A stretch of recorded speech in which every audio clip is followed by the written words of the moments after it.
Tying account information to mobile devices that use near-field communication and biometric identity authorization as either a means to perform a transactional or unlocking protocol is becoming a more and more common convenience for those that have the means to use the technology needed to perform such an action. But there is still a lot of potential to improve this mode of interacting by rethinking how it could more ideally be engaged with from a software and hardware perspective in order to utilize its advantages in a more unilaterally inclusive and socially beneficial dynamic.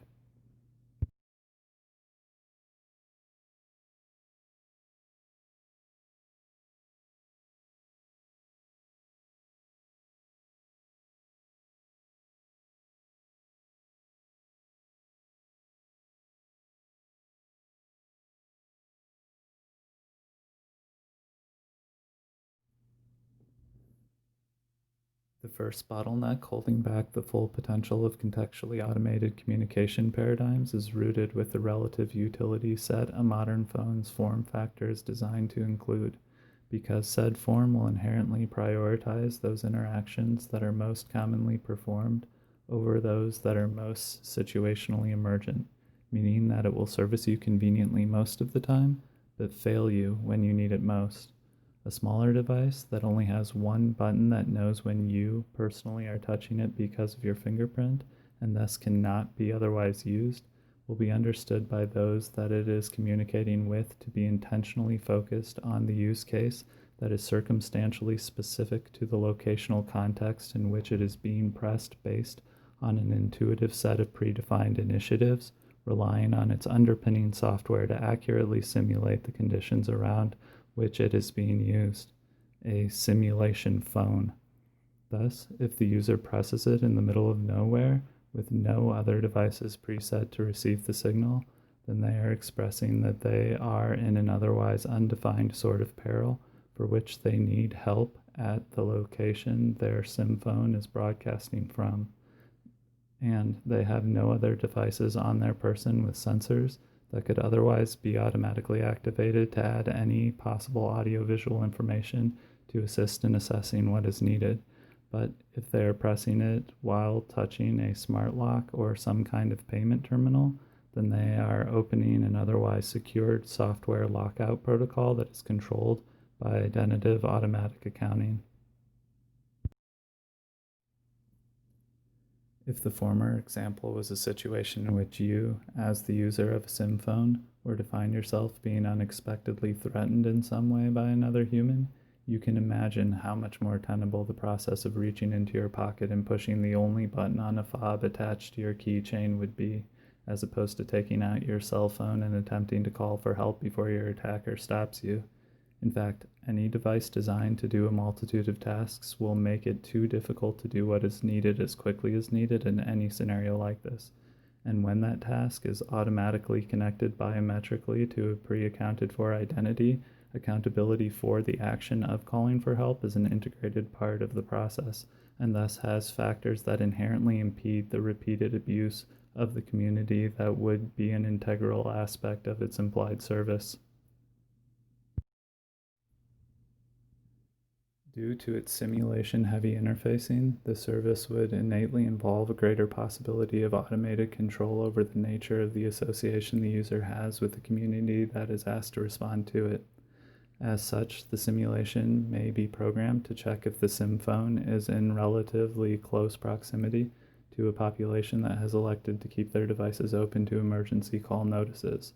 and thus, when activated, said population would be made aware of the location of the emergency relative to them and given whatever additional context is available, which could create paradigms in which the decision as to whether contacting authorities or not is needed at all is democratized, and if or when said authorities are theoretically summoned, they would be so with a bevy of potentially immediate context from a variety of pre-identified, vetted sources as to what they are responding to and how much assistance they may be asked to supply, making everyone safer from any potential misunderstandings that might otherwise result in subsequent physical harm. The greater the population that engages with Sym phone protocols, the more effective they naturally become as a personal security measure, and the more the general knowledge of that effectiveness spreads, the more it will act as a further deterrent to anyone that might seek to oppose its purpose, which is to create a social paradigm that will, in an instant, dynamically connect a person's identity to a predefined system of broad social benefits, which would serve to increasingly stabilize whatever society they are used in by maximizing the agency of each individual perspective instead of increasing the oversight of an agency that would enact policy from the top down based on whatever limited perspective their surveillance infrastructure assumes. And the more comprehensively the social benefits unilaterally encompass basic human need relative to how transparently we are able to communicate our society's capability to supply them, the more we can trust that those benefits will nurture a feedback loop of compounding positive effect. The initiation through public means of any services Sym Phone is intended to supply would help to diminish any potential co-opting of these techniques for exploitative purposes, and making any information used in its system streamlined enough to be fully blockchained and publicly available would ensure that all of its users are in equal standing, which would be necessary in ensuring the legitimacy of the results of simulations it would theoretically be able to perform that would demand its ability to register persistently vetted initial information states, opening up many new candidates for processes that used to be complex endeavors, but with Sym Phone can hereafter become a near automated function to perform, because the processing of said functions have to have completely persistent procedural outcomes relative to their initially informed input states to even be considered an ethical practice at all in any social, politically accepted legal context, such as voting, paying taxes, the transferring of any form of currency, transferring material ownership, authoring virtual signatures for any and all administrative busywork of any capacity with instant application to any benefit fitting identifiable prerequisites, unlocking virtual security account systems, and unlocking or locking physical smart locks. Any systematic assertive response that the institutions at work in currently processing these information environments are too complicated with such an indomitably large population to account for to have their practices programmed into a simulation environment capable of replicating their implied benefit is either lying to keep the sense that their veil of implied necessity has not been made practically antiquated by the current technological paradigm we share, or through focused effort have not as a collective expanded in general awareness of technologically made shifts in potential operating methods to know better. Though it should be said that the zeitgeist of sensationalizing monolithic power as the linchpins of stability that keep our world sane can only be safely dismantled as quickly as those that continue to need that narrative in order to operate sanely demand.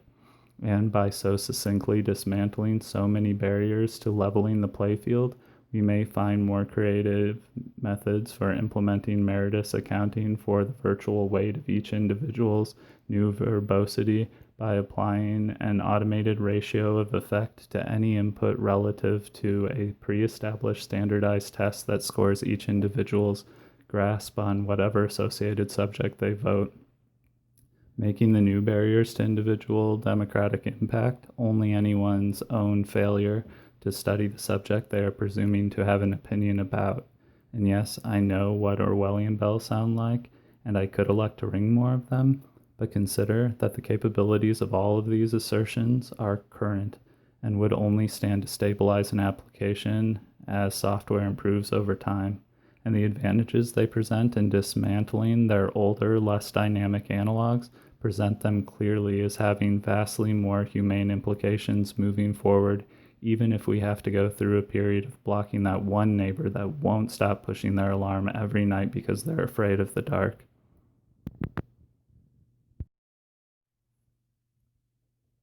Like anything, making Sym Phone the best it could be would take some work, but the amount of work it has the potential to supplant is vast, and if implemented in good faith, would represent a massive improvement in technological efficiency and utilization, the likes of which would frankly represent a information paradigm that would put its users on an immediately less stressful, better, happier path. We should pony up the courage to pursue it.